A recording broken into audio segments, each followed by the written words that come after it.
আসাদুজ্জামান কামালের অবশেষে দেখা মিলেছে বহুল সমালোচিত সাবেক স্বরাষ্ট্রমন্ত্রী আসাদুজ্জামান খান কামালের। বাংলাদেশের একটি বেসরকারি টেলিভিশনের ক্যামেরায় দেখা মিলেছে। মঙ্গলবার ১ অক্টোবর বাংলাদেশের একটি বেসরকারি টেলিভিশনের ক্যামেরায় দেখা গেছে তাকে। সংবাদমাধ্যমটি জানায়, কলকাতার ইকো পার্কে দেখা গেছে আসাদুজ্জামান খান কামালকে। এছাড়াও সেখানে সাবেক সাংসদ অসীম কুমার উকিল, অপু উকিল ও হাজী সেলিমের এক ছেলে রয়েছেন বলে জানা গেছে গত শনিবার ২৮ সেপ্টেম্বর সন্ধ্যা ৭:৩০টায় ইকো পার্কে আড্ডা দিচ্ছিলেন আসাদুজ্জামান খান কামাল। তার মুখে শ্বেত শুভ্র সাদা দাড়ি ছিল।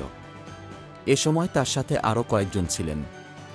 তবে সেখানে কিছু বাংলাদেশি জড়ো হওয়ায় তাদের এ আড্ডা বেশিক্ষণ স্থায়ী হয়নি, দ্রুত সরে যান তারা।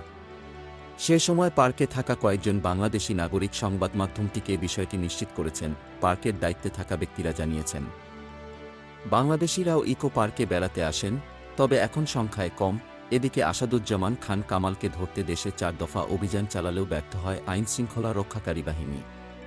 কিন্তু তাকে ধরতে না পারলেও এরই মধ্যে তার ছেলেকে গ্রেপ্তার করেছে পুলিশ। উল্লেখ্য, গত ৫ আগস্ট ছাত্রজনতার আন্দোলনের ফলে দেশ ছেড়ে ভারতে যান শেখ হাসিনা। তৎকালীন এই প্রধানমন্ত্রীর পতনের পর তার সরকারের প্রভাবশালী মন্ত্রী ও এমপিদের একের পর এক দুর্নীতি সামনে আসছে। সেই সঙ্গে চলছে মামলা ও গ্রেপ্তার। Desk report, B news.